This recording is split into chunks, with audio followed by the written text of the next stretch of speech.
Hey girl, hey. Hi. Can you hear me?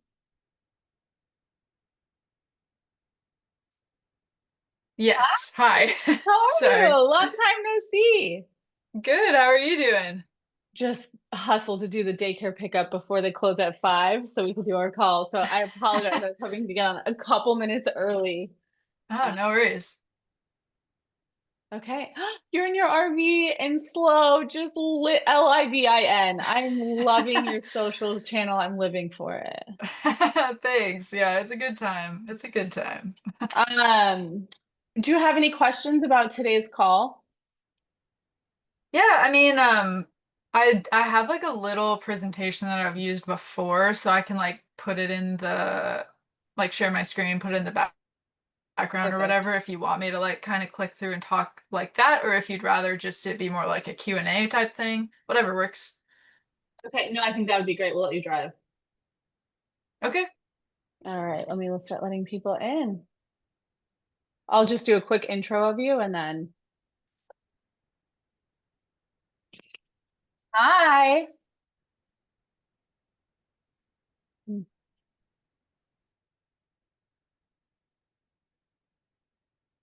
hello, hello.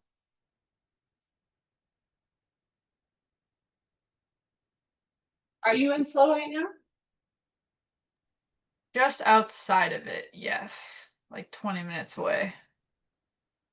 And then my other question is, um, did you say you bought land out there? That's what I'm looking for. Haven't Okay. bought it yet. Oh, But yeah, okay. that's the goal. So we'll see. It's inspiring. I don't know how you're doing it. I Okay, we'll give appreciate everyone it. a Hopefully I couple more can. minutes to join in here. Yeah, I have so many questions for you. So,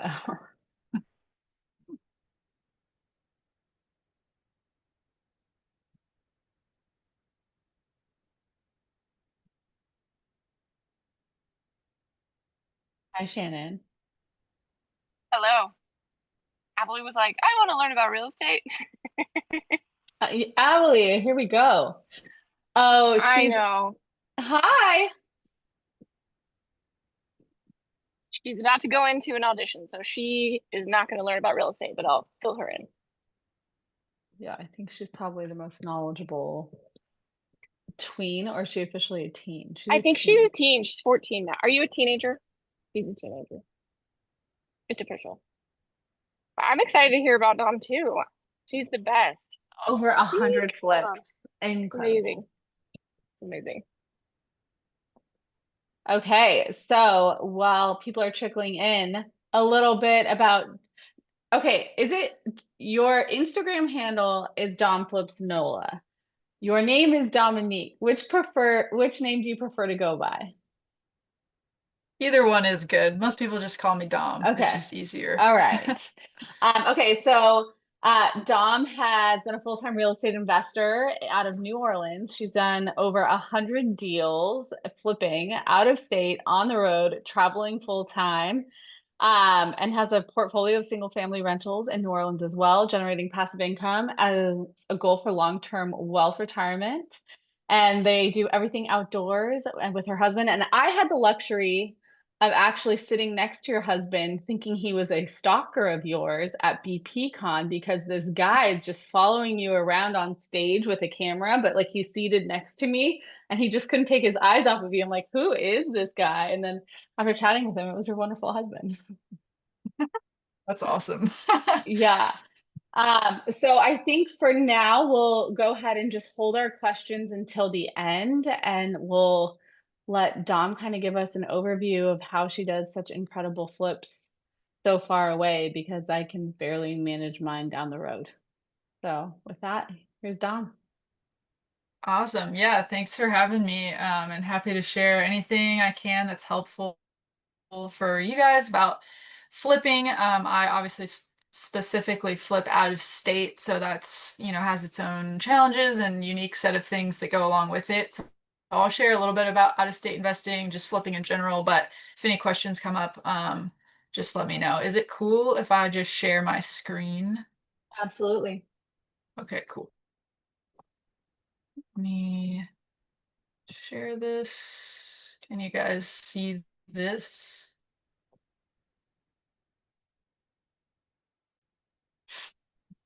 We are seeing your screen now. Okay, cool. So I'll just kind of go through this a little bit. Just some basic like topics and stuff that I think is important to note for flipping out of state, flipping in general. Feel free again if there's like questions on any of these slides. I'm happy to kind of go through things in more depth. But a little bit about me. Yeah, I started flipping full time 6 years ago, and I'm from California, lived in California, Colorado, mostly all on the West Coast, but I flip full time in New Orleans, so flip across the country.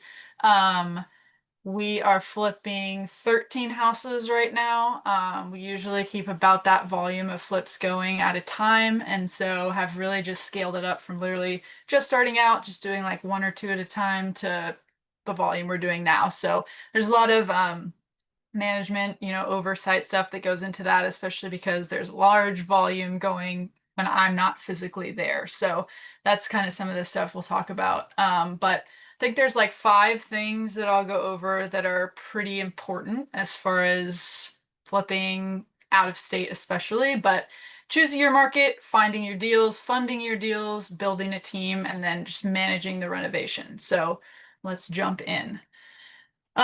So to start off, choosing an out-of-state market. So big question that a lot of people usually ask me off the bat is like, well, why would I invest out of state? Like, why don't I just flip wherever I live? It seems so much easier. So for me, when I was getting started, I was 21 when I bought my first flip. So I got started pretty young, had wholesaled some deals at the beginning to kind of build up capital and learn and have some money to work with as far as investing. But I was brand new and I was young. So there were certain factors that where I lived didn't really fit the bill of what I could do, right? So I grew up in Los Angeles area. It was very expensive, really competitive, high barrier to entry, and it just didn't fit what I was looking for. So it was almost a necessity to start looking out of state. So these are like some of the questions that I would ask myself to determine whether or not maybe the market you live in works for what you're looking for, or you maybe need to look in a different area. So pricing can be a thing, level of competition that you might be comfortable with, your network. You may live in or have just moved to an area that you don't know anybody, and maybe a place where you previously lived or came from actually has more benefits for you and more networking. So these are some of the questions I would think about when determining if out of state is the right choice or in your backyard. So this is kind of just what I was saying. A couple things for me is like I was 21 at the time. I wanted to buy and renovate a house for $100,000. So Los Angeles was not going to be the place for me to do that. I chose New Orleans because my family, my dad and his family live out there. And so that was the easiest place for me where I felt like I had some connections, not necessarily in the real estate world, but I knew somebody very close to me and trusted that could show me around, could give me some insights into what neighborhoods to avoid. Hey, who have you called to your house to use for a plumber before? Or do you know a neighbor down the street that might be a real estate agent? Just anything to sort of start getting connected to people in the market. That little competitive advantage you can have with knowing people on the ground wherever you choose to invest is going to be a huge win. Couple other things to just like keep in mind when you're looking at a potential market. These are some other questions that you kind of want to ask yourself to know whether or not the market fits what you might be looking to do. So you want to ask yourself, what types of property are you going to be buying? Are you doing multifamily? Are you doing single family? Is the area you choose, does it support, are there a large amount of those types of assets that you're looking to start investing in? What price point are you looking to be in? And does that fit? Is the market active or is it really slow? Are there a lot of buyers? Are there a lot of sellers? What, neighborhoods are you looking to be in, like super expensive A-class neighborhoods or more middle range C, D class neighborhoods? So all these things are just things to think about depending on what types of investments you're looking to make, and does the market you're thinking about fit what you're looking to do. For me, New Orleans fit really well because I was looking to flip mainly, and I wanted to do single family homes in like I guess suburban type neighborhoods. So I didn't want to be downtown in a city. I wasn't really looking to do multifamily or condos or townhomes or anything like that. So New Orleans was a great fit because you go 15 to 20 minutes outside of the city, and that's all you have, just neighborhoods after neighborhoods lined with single family homes. They were affordable. So once you decide where you want to invest or what might be a good market for you, you obviously need deals. So I'll just put a list here of strategies that I've used. Almost all of these strategies I think I've used to actually buy and close on flips. But as you start building your marketing channels, your team, you're probably going to quickly notice that some of these may work better for you, for your personality, for your market than others. So keep it loose, I guess, as far as which strategy you're going to like hone in on. You've got to try a few and see what, works best for you. I think I have it on the next slide. Yeah, so this is just like an example. Strategies also change a ton over time, right? So I looked back a couple years ago, 2022, I was buying majority of my deals at foreclosure auctions. Those were hot at the time. There were a lot of foreclosures. There weren't a lot of people going. I was having really good success rate with buying. And then you can see like wholesalers and agents, MLS were kind of secondary to that. Now, like 2023, 2024, still sent my team to the foreclosure auctions, and we just completely stopped buying deals from there. Like they just dried up. So we obviously started putting a lot less effort into foreclosure auctions. And now you can see in 2024, over 75% of my deals came from wholesalers or agents. So I started focusing a lot more on the networking um, side of finding deals, like who can I meet up with when I'm in town, when I go visit my market? What kind of strategic meetings can I have so that I can build these relationships with people who are going to bring deals to me, since it seems like some of the other lead sources that were good for me before had kind of dried up. So again, keep the list fluid with what sort of strategies you're using to find deals, because it will change as the market changes. And different things work for different people in different markets. So once you find good deals, then you obviously need the capital to fund your deal. So I just listed a few strategies here that I've used to fund deals, and kind of a little bit of the positives and negatives of each one. So I think the four main categories you can use is hard money, private money, friends and family, or your own funds. Let me go to the next slide. So here's some ideas of how to find these different people in the different categories. And let's see if I have, okay. I'll kind of go through real quick then the pros and cons of each one. So hard money lenders, super great if you're just starting out. If you're looking to do your first 1 to 3 deals, you don't have a lot of experience yet. You can't really vet yourself or prove yourself to, your friends or family or private money lenders. Hard money is the way to go. They're super easy to find. You can find them online. You can find them at marketing tables at different events, sponsors. There's tons of nationwide lending companies, and the money is really easy to get, but it's expensive. So hard money, great way to start out, not a great way to continue to build your business, because as you grow and get more deal experience, can prove yourself a little bit better, you're going to have access to cheaper money through some of these other sources. So private money, that's where I get all of my funding right now, is just private money lenders, which is somebody that you meet either in person at events, you can meet them on social media, they could be referrals to you. Just an individual person who has money in a savings account that is looking to invest make a passive return on their money. So private money lenders are super great because they're going to give you the best rate and terms. Everything is flexible. I just talk to people who are interested in investing with me. I tell them what opportunities I have available, how much of an interest rate return they can get off of the investment. They either like it or they don't. I set the terms, I put together the pitch. I'm not paying extra points or fees up front. So that is where you can start getting cheaper money. You can start getting your own terms.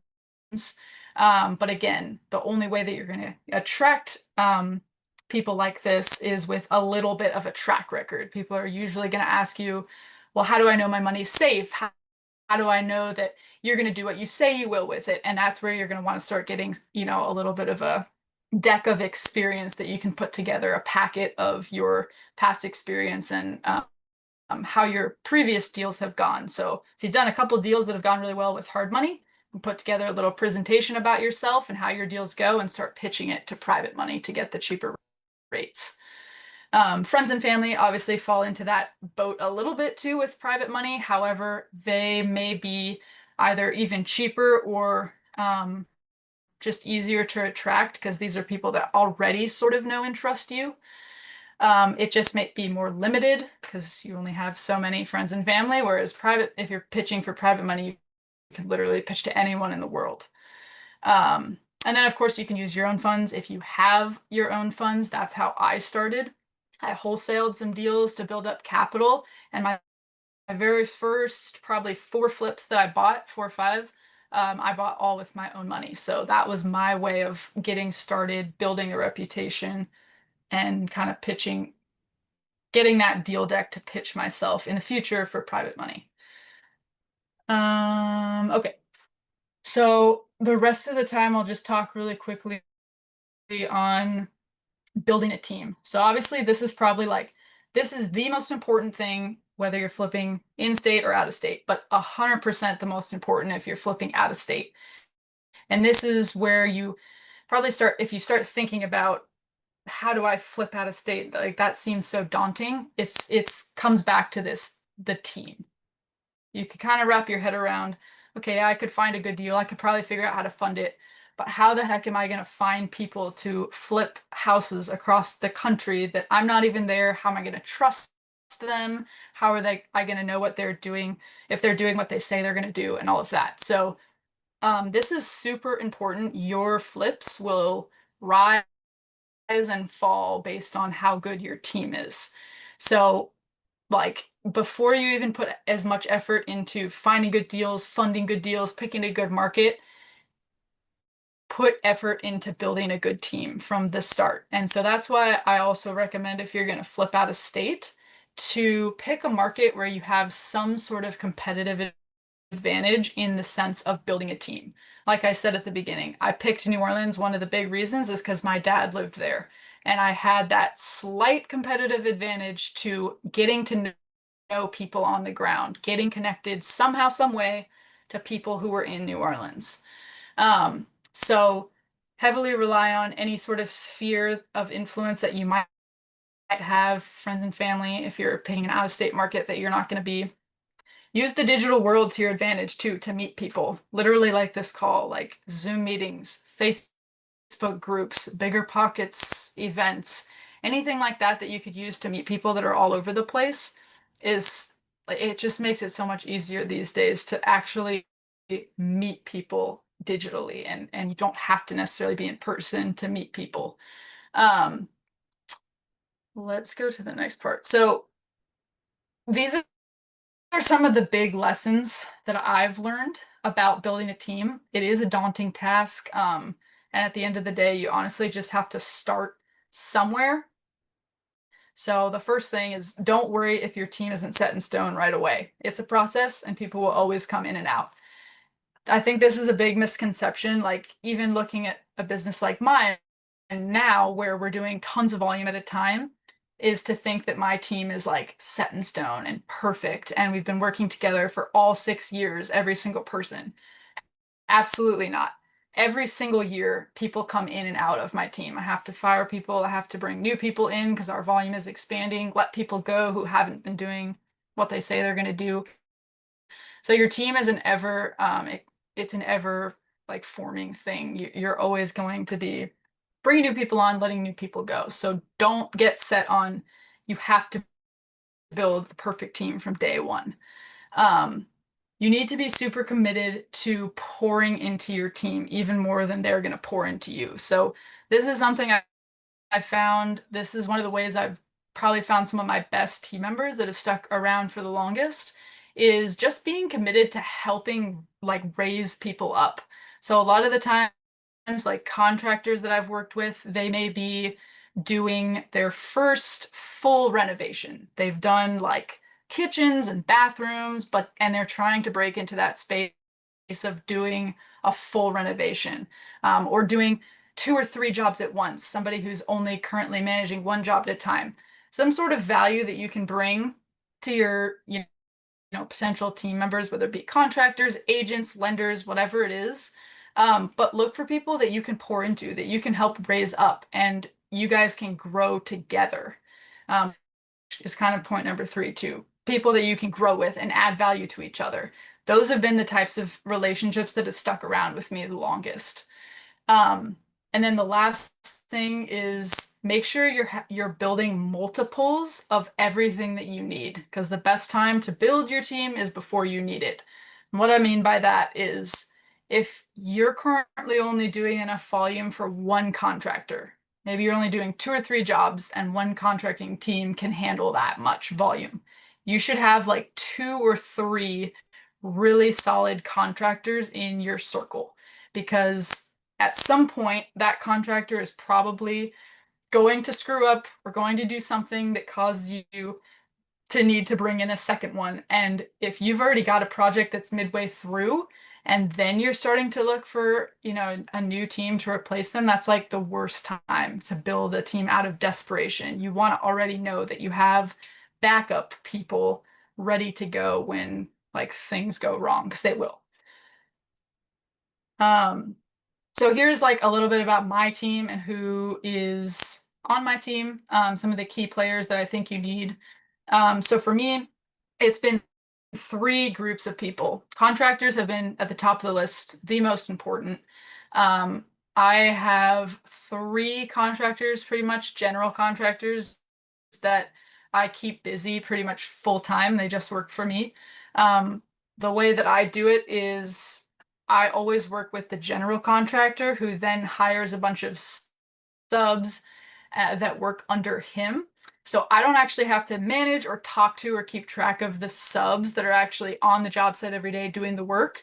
I'm just in touch with the general contractors that kind of manage the job site. And so that keeps everything much more streamlined. I think especially when you're investing out of state, it's really, really hard for you to try to manage subcontractors.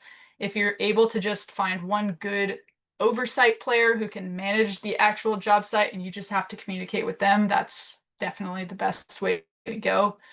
Realtors are super important, obviously, to sell your deals on the back end, but sometimes to bring you deals on the front end too. Um, there's a lot of great realtors out there who can bring you off-market deals, or even if they're on-market deals or wholesale deals, there's a lot of agents that if they know you're going to work with them and give them the listing on the back end, they'll do a lot of the upfront busy work for you for free. So I've definitely had realtors that will go walk jobs for me, take photos, take videos, send out a bunch of offers for me if I'm making lowball offers on stuff on the MLS. Like people are willing to kind of put in that work and do a lot of the upfront stuff for you, knowing that they're going to get your listings on the back end. And of course, the listings on the back end is a huge piece of it too, that you want to make sure is well run. And then the third person that I always have on my team is a project manager. So what this role is just somebody who is willing to be on the ground, on site, and ready for any sort of task that might come up from day to day. There's so much stuff, literally, whether it's turning on utilities, putting up lockbox and getting the keys, or delivering materials, or going to look at projects for you. there's so much stuff that's going to come up that you just need somebody on site to do, but it's not necessarily a job you'd want like a realtor or a contractor, someone who's specialized in a certain area to do. So you just need someone who's kind of like boots on the ground to run around and do tasks for you. Um, and then this is the last part I'll just kind of touch on real quick, is just a little bit about actually managing the renovations from afar. Um, Timeline, budget, the management of your crew, the design of the house, and then the end product. Those are going to be the most important things that you've got to keep an eye on throughout the project. So let me go to this slide. So here's a little bit of an overview of kind of how I do the renovation process and how this looks from afar.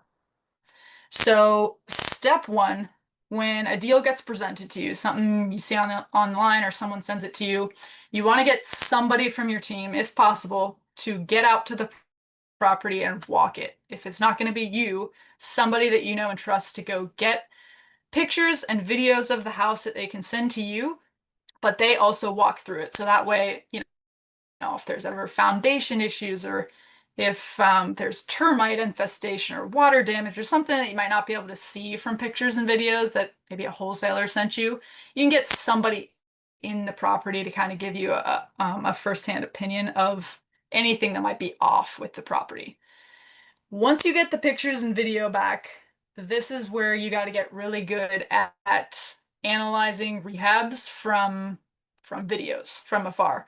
So the way that I do this typically is there's 5 things that I want to look for that are going to be like make or break big ticket uh big ticket things that if they need to be done or don't need to be done, it's gonna either make or break your budget. So that would be the roof, the HVAC system, the plumbing, the electrical, and the foundation. So those are the 5 things that I'm always instructing my team, whoever's looking at the property for me, to make sure they're either getting specific pictures or video of it. If it's someone like an agent or a project manager who may not know the specifics of construction, they're getting pictures or videos so I can make a decision on those things. Or if it's a contractor, I can get out to the job site to look at each of those things specifically and tell me if any of those things need to be fixed or not. Because those are the categories where if you can at least figure out your reno budget for those things, everything else is decently standard across the board. A kitchen, a bathroom, flooring, painting a house, those things are decently standard across the board. Those 5 things can absolutely make or break. So I'll run through the reno estimate and then make an offer on the property based on what I find. Once the offer is accepted, then I'm gonna, if I can, get my team, my contractor, into the property at some point during escrow. So before we actually close on the property, we're getting the team back into the property. The contractor is going to actually do that renovation, and we're going to walk through it together, line by line item, to get an official bid together for the property, signed and ready to go before I close on it. That way, step 4, on day 1 of ownership, we can get the team ready to actually start the project. So sometimes that means actually starting it right away, going to demo the project, or start doing whatever. But oftentimes that might just mean that you have everything signed and ready to go to where you can submit for a permit, or submit to turn on utilities if you don't have power yet, whatever that might look like. But you want to start on day 1. And then also at the beginning of the project, you want to start ordering as many of the materials that you possibly can. Get some of this stuff to the job site so that way you don't have to wait. A lot of times, things have lead time. You might have to wait 2 or 3 weeks to get your flooring in, depending on what you order, or tile. So ordering some of this stuff, figuring out exactly what your scope of work is and exactly what materials you need up front, and getting that ordered can save you a lot of time down the line as well. And then my project manager will be on task to do a lot of the stuff like delivering the materials, turning on utilities, getting permits pulled, whatever that stuff might be. He's off to the races as well on day 1 to get these things going.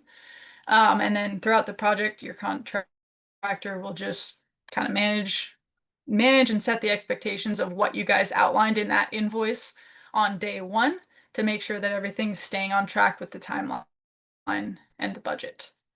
I am going to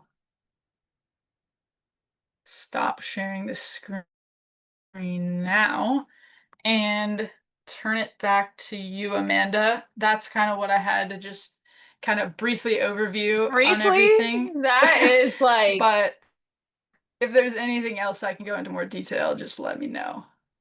yeah, I think we can start with the questions from the top, and everyone feel free to just start raising your hands and we'll go one by one. I'll do everyone else's questions first, and then I have a few questions.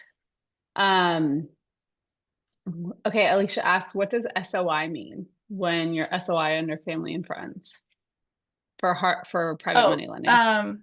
sphere of influence. So that's just like basically anybody that you know. It can be old friends, people you went to high school with, coworkers, friends and family, anything, anyone who's in your sphere of influence. Okay.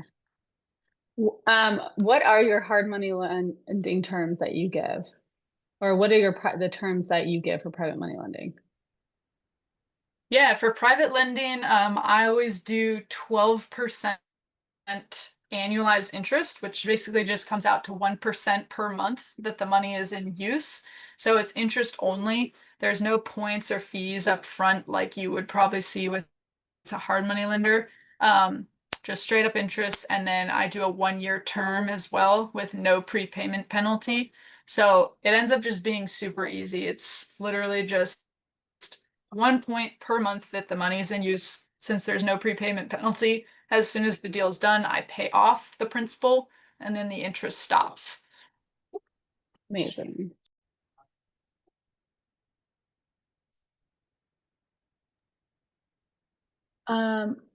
Okay, another question I had is, how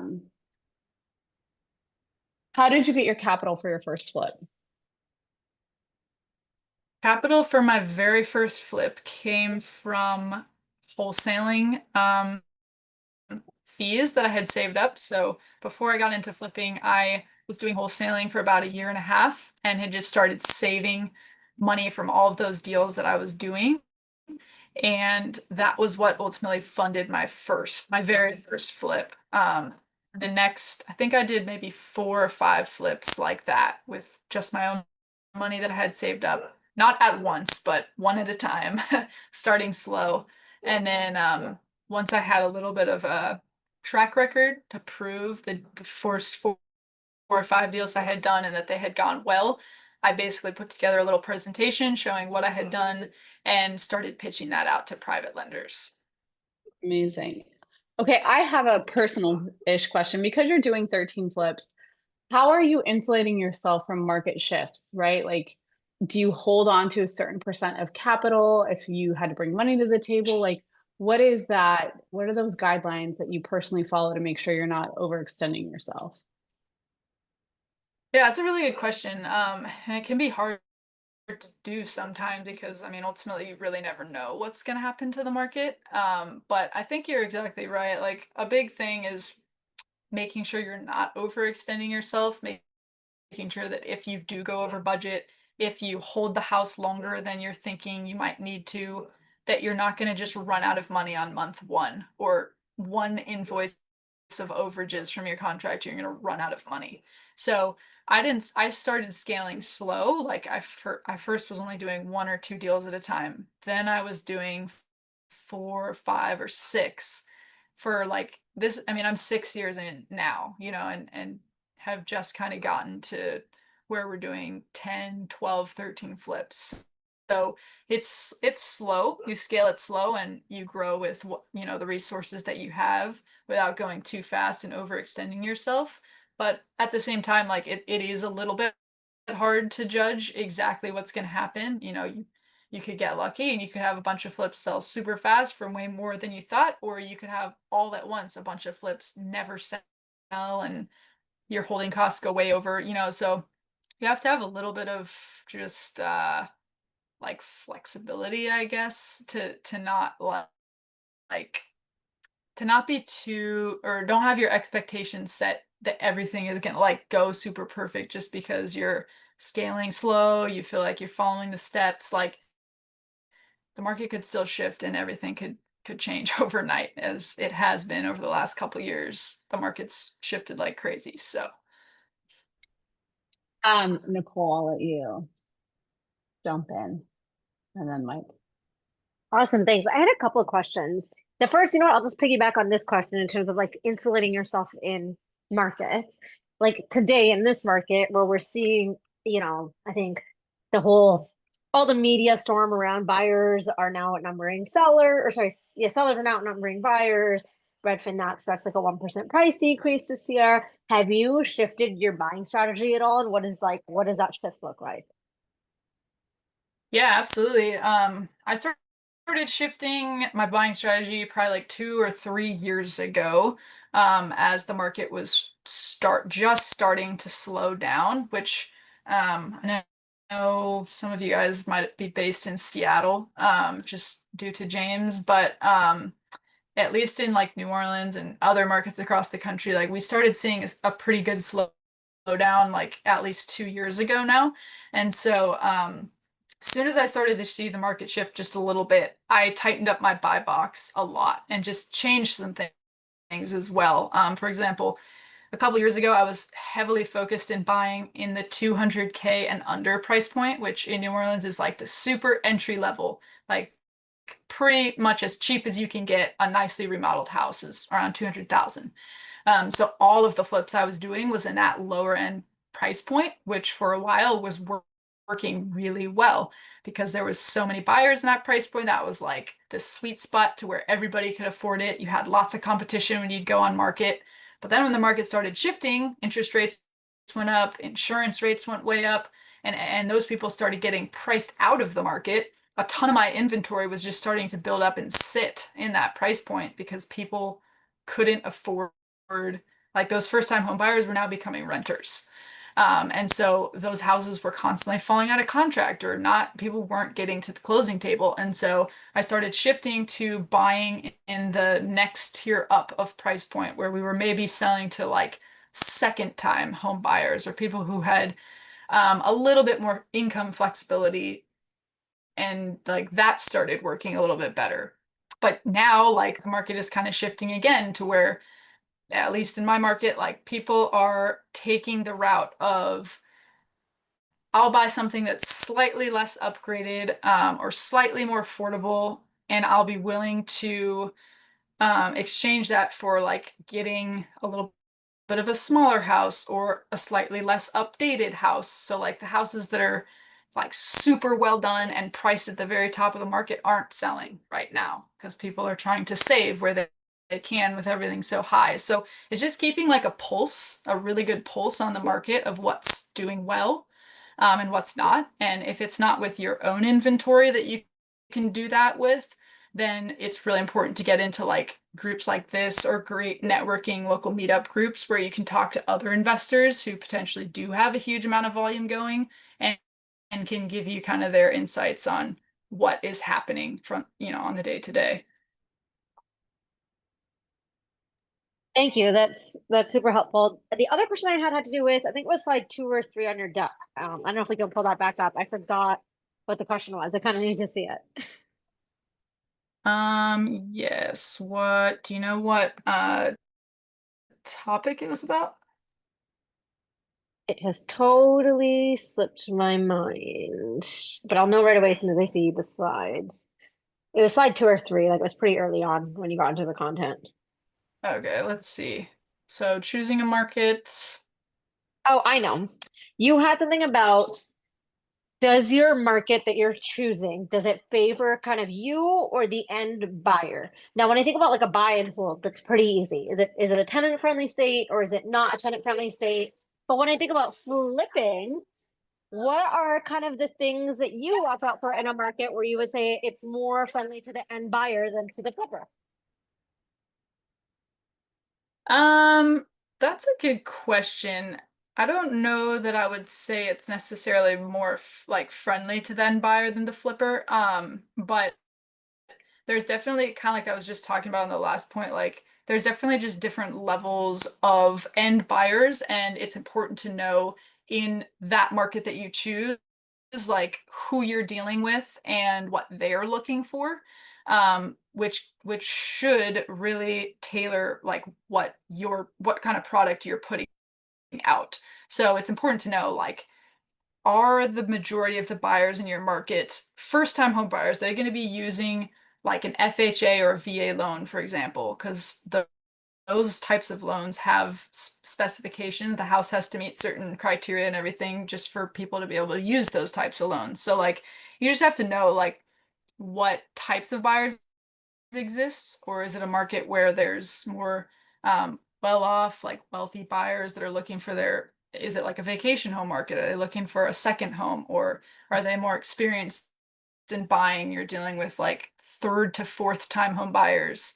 that are going to be paying more, and those types of buyers are going to be looking for more things like they're going to be looking at the details of your design. Is the house like perfect? Does everything look incredible? Does the design like fit their box and the layout of the house and all those types of things? Whereas like more on the first time home buyer side, they're going to be asking questions like, is the HVAC system going to break in like 2 years? And I know I can't afford to fix it, like functionality stuff. So it's just important to know like who your buyer is and what types of things they're going to like is going to be important to them. Yeah, that all makes sense. Okay. I said could have thrown out something about like knowing if your market is favorable to you or to the end buyer. But yeah, that all makes sense. Like knowing who the buyer is and what they value and what they can afford. Thank you. Oh, you know what? One last question. When you think about like, picking a market where someone's gonna be able to act as your PM, for you, you had your dad, I guess how are you structuring that with your dad around like weekly walks or FaceTimes? I guess it was really easy because it was your dad, but what if it's not someone that is a close familial relationship and it's a friend or, because those types of relationships, obviously they have a risk of souring. How are you structuring that in a way that, was what's the word I'm looking for? That like covered your risks? Yeah. No, for sure. So yeah, my dad actually doesn't work for me. He never did. He was not in real estate, still isn't in real estate really. He literally just lived there. Like that was the only advantage to me is just, hey, who do you know? Who have you met? Who can you introduce me to or show me around to just familiarize myself with the area and the people who live there. So yeah, I actually could answer that maybe a little better because all of the people that I've met and have worked for me have become like organic relationships that have developed just through like networking and stuff. So the very first person that I had do the project manager role for me was actually somebody that I met through a local Facebook group is where we very first made contact. But he was just starting as a wholesaler, trying like literally wholesaling his first deal, just trying to get started in the market. I ended up buying that deal, kind of coaching him a lot through it, just saying like, hey, I think we need to get a price drop. Like this is where I need to be on price in order for that deal to work, and here's why. Explaining some more of the steps of like, here's how you run numbers, here's what the renovation is going to look like for me. Like this is the type of stuff you need to look for when you're looking to wholesale. And so we just got to talking a lot and kind of sharing knowledge back and forth like that. And once I bought the deal, I just asked him literally, I was like, hey, you've been a great communicator. I think we've had a great interaction so far. I know you're trying to get started in real estate. You're probably going to still wholesale on the side or whatever, but if you have some extra time, 10, 20 hours a week, and you want to do something part-time, would you like to start familiarizing yourself more with being on active job sites, getting more in my world and seeing what these projects look like on the day-to-day and kind of have like a part-time job through this? And he said yes. So it's literally just like that's how most of my relationships have come to, is just like meeting people, whatever that interaction looks like finding the good people who you really gel with well and can see yourself working with and talking to on the daily, and figuring out like, is there a place for this person? Is there a role that they might be able to fill? So that's kind of how it's been for me. Okay, got it. And how were you just structuring that as like an hourly wage? Yep. Yeah, just simply like it was part-time, so depending on how many hours per week he would work, we'd just have like a pay structure like that. I just 1099 them. Yep, exactly. Okay. Okay. Cool. Thank you. Hmm. Okay, Mike, I think you had a question.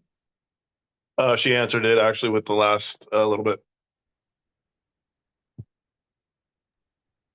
Okay, well, I have a couple more questions.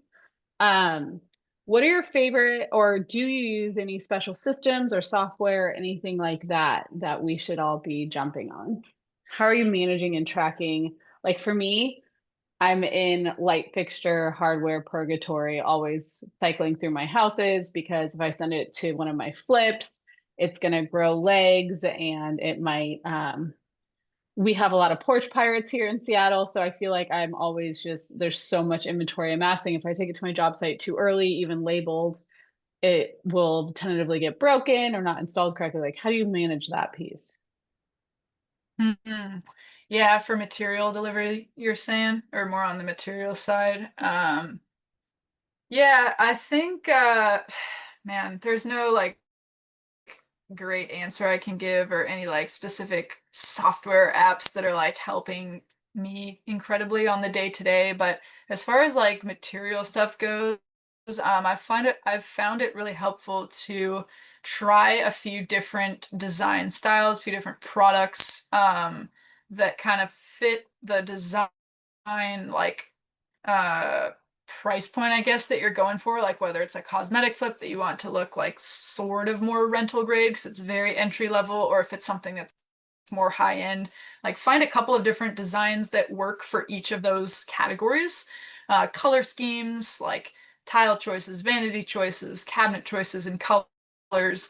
And then I literally just reuse that stuff over and over again. Sometimes we'll like swap a few things out. Okay, this cabinet looked good, but let's try a different backsplash or whatever it is. But again, that's still probably going to come from like my bank of materials that I've like worked with before. So making like a sheet of some sort that you can kind of note what stuff you've been using, what's worked and what hasn't, and you can just pull from that over and over again, order the same stuff. Really helps as you scale and do volume because like yeah, to some degree you want to kind of make each of your flips super custom and like really nicely and well designed, but once you get to certain volume too and you're like, especially if you're doing a few at a time in like the same neighborhood, it's the same type of buyer, same price point, like it's just it's hard to put, you know, hours and hours of effort into the design over and over again. So you got to kind of start reusing and recycling ideas. But yeah, like most of my stuff comes from Home Depot or Lowe's, or like Floor and Decor for tile and flooring.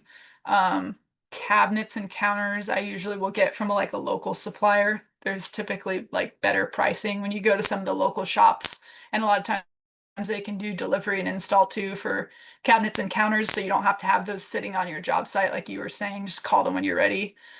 Same with flooring. There's usually a lot of good local flooring suppliers as well that you can go to who can do delivery like when you're ready for it. Um, but yeah, I mean, I don't know if that answers your question really, It but does, but I guess I mean we're just in like I'm a chronic over designer, so it's my own problem because we have fully vetted spec sheets that would, you know, give that, but even still with, you know, the arrival of a 3,000 square foot home full of everything, haven't found the best process so they're not just sitting at my front door waiting to go to their homes. Um, yeah. so any other systems or software that you would recommend to other flippers? I mean, need you definitely need some sort of accounting system or software, whatever that is, that might work best for you. Like I'm pretty simple, to be honest. So like I do a lot of my number running and crunching for like reno estimates and stuff like that on spreadsheets that I've built out, and like estimate calculators that I've kind of built out. But I mean, accounting at the end of the day is probably the next biggest thing I can think of that you would run into as far as a hurdle, just when you've got a lot of projects going on, making sure you're always keeping track of like which expense goes which project and all of that. So like whatever works best for you, if that's QuickBooks, if that's hiring a bookkeeper, if that's doing it yourself on Excel or whatever it is, like I think that all of those things can work just depending on what you need and what works best for you. But that I would say is probably the next biggest piece that you kind of need to figure out some sort of system for. For me, like I have a bookkeeper who keeps track of all that stuff. So we spend everything through like the business account as far as material purchases go, payments to contractors, all that, and kind of label each thing of what job it's for. And I have a bookkeeper that sorts through and keeps track of all of that stuff per job. So we have like a live tally pretty much at all times of what money's been spent, which job it's for, like kind of our running total of where we're at on our spend as we go through the flip. So that way we can kind of track and see like if we're getting close to the end and we're already over budget or really close to, getting really tight, like where we might be able to cut back and save in some areas. Yeah, that's probably like the biggest thing I'd say you have to figure out as far as like a system, whatever system works for you. Agreed. That is my Achilles heel. Um, okay, so in doing this, you've been in this for 6 years and you have seen quite some market corrections and different seasons and fast pace and different saturation points. What's the longest one of your flips has sat? And how did you pivot, change it up, find the right buyer for that product? Yeah, I think the longest one so far was one I just sold maybe 3 months ago. But we probably had it on the market for 7 or 8 months, I want to say. Most like the good better half of late last year and early this year, it was on the market. Um, I wish I had a good answer for that as far as like something crazy we did and it changed everything. But it was more so just adjusting and figuring out like at least in our market, like late last year, Q4 of last year into like Q1 of this year is where we saw huge, massive price shifts happening, where like I'm talking $50,000 price swings on like a $300,000 house. Like things were just not like comps were just not relevant anymore that were pre Q4 of last year. So sometimes the market does do that, and like you're gonna get hit on a flip or two, if you are caught in that swing and you can't quite catch up with it. But for me, like I'm always trying to just get ahead of the time on market by like doing price drops, just staying really aggressive and kind of knowing that like to some degree, if you've got a property sitting and sitting and sitting, it's probably not that you're just like waiting for the right buyer to walk in the door. It's a matter of price. If it's priced right, someone will walk in the door and buy it. So it does happen sometimes where like um it takes months to sell and the market just adjusts. But like, yeah, getting ahead of that. And even right now, what I'm doing where like the market's really still slow is like I'm just re-evaluating before I list something. What is the market currently doing? Like, what are our current comps that just closed in the last like 1 to 2 months? And even if that means that I'm gonna take a little bit less for the profit margin, I'm gonna price it like super aggressively so that we can hopefully get it under contract like sooner than later. So just been starting to be really, really aggressive on price, like literally pricing 10% below like some of our comps and stuff. Got it. Okay. Alicia asks, do you continue to only flip in NOLA or do you flip in other cities or in your current town? So Right now, go ahead. yeah, right now just New Orleans. As I've moved around to like different areas and I travel, I have been traveling full time for the past like years. I've seen a ton of different markets in the country. I've always thought about and wouldn't write it off to do flips here or there in different markets. But once you build up an operation like this, it's like a big commitment. Like the amount of time you're going to invest into your team, into building up those relationships, into getting like your name known and kind of being that trusted volume buyer in the market to where agents, wholesalers, or people know you and they're bringing you deals to where you have like a nice pipeline going. That takes a lot of time, like many years to get to there. And so it's more so a factor of just like what I've built up at this point, that if I was to try to do this volume somewhere else, I would just have to start all over again, which isn't a problem. It's just, why would I start all over again when, kind of already got it built up? Okay. Now that you have more cash, is there a reason why you don't flip local to you? And I think you kind of just answered that, but if Yeah, literally pretty much the same answer. Like nothing is really stopping me from doing that now, to flip wherever. And I would if a good deal came across or whatever. And like I said, there's been a bunch of markets that I've like looked into and started looking for deals, but it's just I have never thought to completely start over and like try to really ramp up volume somewhere else. out of curiosity, what does your flipping career look like? What's the end goal? Do you plan on doing this indefinitely, or do you have a time horizon for flipping? What's the sunset look like?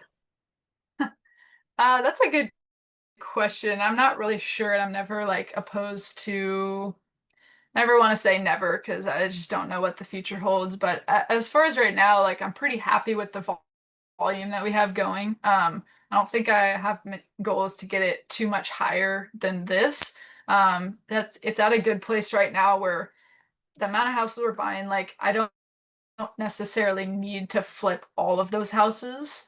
I don't need to flip that many per year just to kind of sustain and like make the income that I'm looking to make. So it gives the opportunity to keep some more properties, which is definitely like the kind of my goal and more on the horizon for me is to continue growing the rental portfolio and getting more a little bit more passive and just building that up more for the future and retirement. So yeah, again, the more deals you buy and like if you don't need to flip all of those per year for the income's sake, it just opens up the opportunity to utilize other strategies on those properties. Airbnb, midterm rental or long-term rental, whatever it is, but to just start diversifying a little bit. Have you ever had to pivot one of your flips into midterm rental or to an Airbnb or anything like that to get that capital back working? Yeah.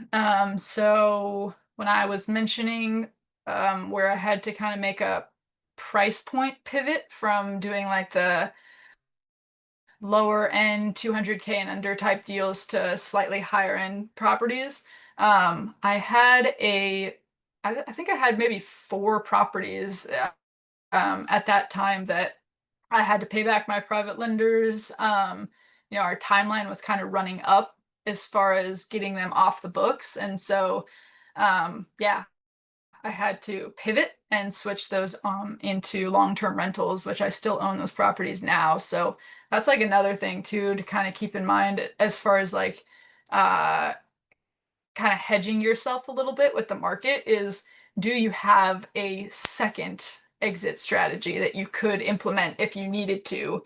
Like for those, when they weren't selling, we had several of them. It's not that we were even not getting offers or going under contract, but like I was saying, like people were just getting priced out and kept getting to the closing table or like a week before, and the contract would just cancel and the deal would fall apart.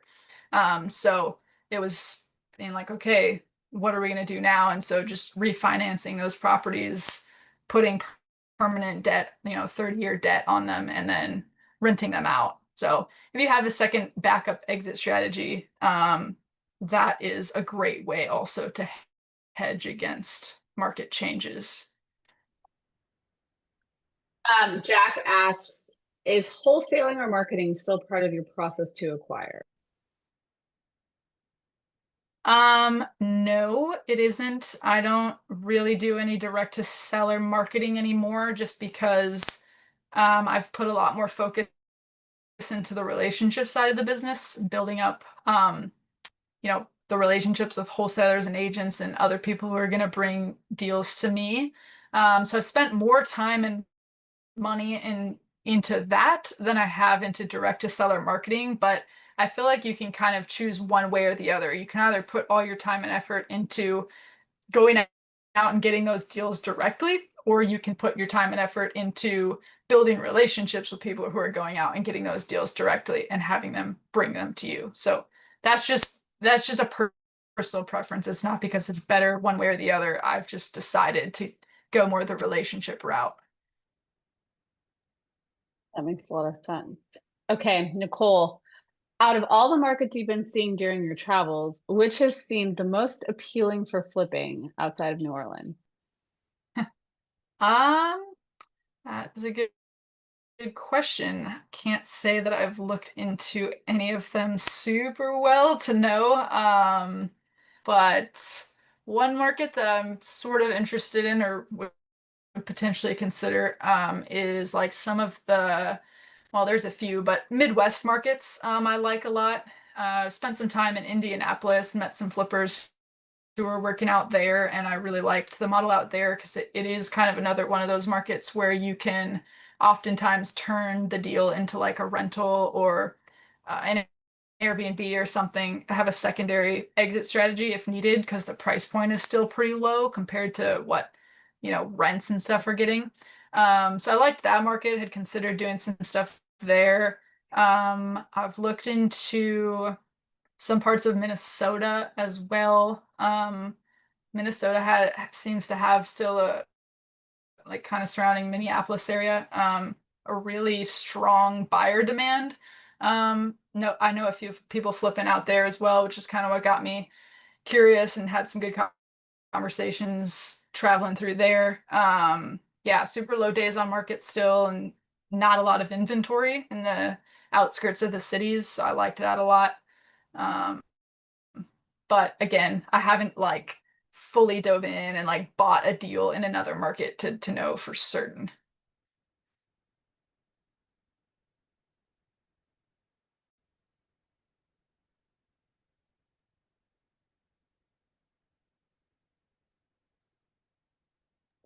Sorry, there's a tiny human that's back. Okay. It puts Um, how did you decide what returns are you expecting from a deal, especially in the shifting market? Yeah, returns. So how I typically analyze it is I'm going to look at the total that we're going to invest into the deal or expected total. So what we're spending between the purchase price and the renovation of the property after everybody else is paid out. So my lender's been paid off, my contractors have made their cut, my realtor, everything. I want to still make in a difficult market, I'm shooting for between 15 and 20% return on investment. So if we're all into the deal for $100,000, I want to be able to make between 15 and $20,000 for me. If we're in um, a more competitive seller, or if it's harder to buy deals, and it's easier to sell, um, then I'm going to get a little bit more competitive on my profit margins as well. So knowing that we can probably hold the deals for shorter, be in and out quicker and recycle money quicker, I'm going to be more willing to take between the 10 and 15% return on investment. So right now I'm underwriting all my deals like as close as I can to the 20% return, to just build in extra buffer for price drops and market shifts that might be happening. But, back in 2021, 2022, I had to buy, with a 10 to 15% return because otherwise you just weren't getting deals. People were overbidding so much. Okay, how much time would you or do you spend checking out a market in person before looking for deals? Well, I think this is you're particular to one market, so I think this question's kind of been answered. Where you start from. Yeah.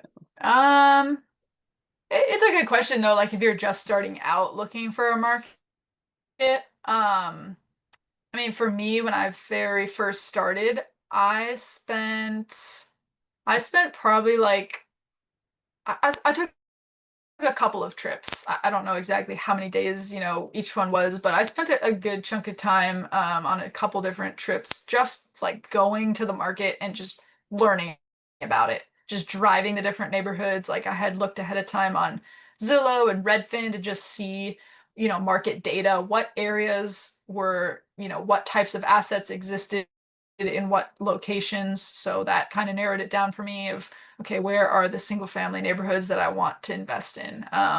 What price points can I afford? Like, okay, narrow it down even more. Which single family neighborhoods should I drive through? And then, utilizing like my dad that was on the ground and lived there and kind of knew a little bit more about the neighborhoods to just tell me like, hey, which areas from your experience of living here, like, should I maybe totally avoid? Or, they're way too expensive out of the price point I'm looking for.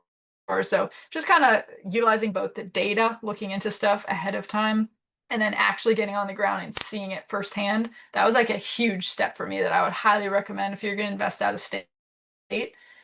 Don't just look at a deal on Zillow, buy it, and then go do all the research and due diligence afterwards. Like super helpful to put eyes on something ahead of time. And just to start networking too, like try to line that up with maybe going to a meetup or two out there or setting up a couple meetings with a contractor, a realtor or something that you might have networked with online. Like try to incorporate some of those things into your visits to the market and just ask as many questions as you can, like picking those people's brains just about the area and what their experience has been. Who can they potentially refer you to or recommend you to meet your next team member? Like referrals are everything. So Yes, I totally agree. I kind of am lazy in that way because if somebody refers somebody, I totally give them a shot if their pricing comes in right before it's just somebody else through permit tracking. Okay, 100K investment being just your money in the deal. So 15 to 20K back on your cash or 100K for the whole deal. Does that make sense? I guess I was just wondering on that ROI question. Like, are you saying ROI on the whole deal or just ROI in terms of your return on your capital? yeah, so the entire deal. So yeah, that's not necessarily going to be my capital. So, like I said, I usually raise like private money for these deals. So, if the entire deal is like, we bought it for 50 and we're spending 50, so it's 100K all in, that's not necessarily going to be my 100K or even my 30K. I might raise the whole 100K that I need or 90 of it or whatever, but that ROI number you want to go based off of is how much total is into the deal, whether it's your money or your lender's money or your hard money lender's money, just what you totally have into the deal. Got it. And are you adding like you're saying everything, including your sell costs, like your realtor commissions, your staging if you're staging, your like excise tax, like all of that kind of. So what your net profit is over like what the total deal cost was, or just the cash going into the deal? Sorry, it's getting really granular. Yeah, no, you're good. Personally, I just go based off of any money that whether it be me or my lender's money that I have to raise for has to come out of pocket to do the deal. So like for example, if you're hiring an agent to sell the property and you're going to pay them, 5% or whatever, I don't need to include that in like my ROI number just because I don't have to come up with that cash up Right. front. Okay. So I'm So not you're basically saying investing the into total. it. It's just Yeah, okay, that makes sense. So the total, whatever total cash is needed to make the deal happen, the net profit that yep, you'll make over that. Okay, yep. thank you. Okay, I think we have time for one more question if we have one. Dominique, sorry, we have gone over time per usual, but you are a wealth of knowledge. No, you're Um, good. Yeah. um, I'm gonna let somebody else jump in. I mean, I could just keep going. Okay, then I'm gonna just bogart this last question. When it comes to construction, rough-in, and quality control, I know you have a project manager. So are they the boots on the ground really checking that stuff? Because ultimately, as flippers, we hold a lot of liability when it comes to that. So is this person then a construction expert when they're walking it? Because I feel like you can catch so many things, and if you don't have somebody who's, your name's on a product that's going out that maybe you haven't seen a lot of Yeah, what's behind the yeah, walls. totally. Yeah, it's a huge point. I think pulling permits has a decent, checks and balances system for that. So permits are different in every market. Permits are required for different things in every market, but at least in my market, like literally if you're touching the house, if you're doing anything to it, a permit is technically going to be required. So if we're doing like a full renovation, we're going to be required to get a rough-in plumbing, rough-in electrical, and rough-in mechanical inspection, then a framing inspection before walls are closed, and then a final inspection and all of those categories as well. So you have about 7 or 8 inspectors that are coming out to the project throughout the build. And like if things aren't up to code, if things aren't, properly installed, like you literally cannot move forward with the project. They'll put a stop work order on your project. So that's one thing that can kind of help you a little bit is just knowing that you're getting those inspectors coming in, walking the jobs throughout the project. But I totally do rely on some of the other parties that maybe aren't necessarily construction experts, but to kind of be at least oversight in what's going on, sending me update photos and videos constantly, not just relying on the contractor to do that, having other third-party people, whether that be the project manager, sometimes the agent who is going to list it at the end, I'll send them through a few times throughout the project, just getting more sets of eyes on it. And especially as we near the end of the project and we're getting into those final touch-up stages, to get multiple different sets of eyes on it. Everybody sees something different, and to send me like some photos and videos of what they might be seeing that looks a little sloppy or needs to be touched up, and holding the contractors accountable to that, not issuing those last payments until everything is perfectly in order and touch-ups have been made and things are looking exactly as they should before we go to market. So definitely, yeah, relying on multiple different third parties to get in there and be the checks and balances system for your contractor. Amazing. Okay, can you share with where people can find you and follow you and see all the amazing things that you do and share on social? I think I Yeah, have for it. sure. I am on Instagram at Dom Flips Nola. So you can follow me there. And if there's any other questions that come up, things I can help with, just shoot me a message and I'll do my best to answer and help out any way I can. Well, thank you so much. I appreciate it. And hopefully, I think that you should do $1 Million Zombie Flip with James this season. Has he talked to you about it? I vote you get on the show. Yeah, Yes. that'd be sweet. Yeah. Awesome. Well, thank you guys so much. Thank you, Dom. I really appreciate it. And then we will see everyone next week and find you on social. Sounds good. Thanks, All right. guys. Thank you. Thank you. Thank you.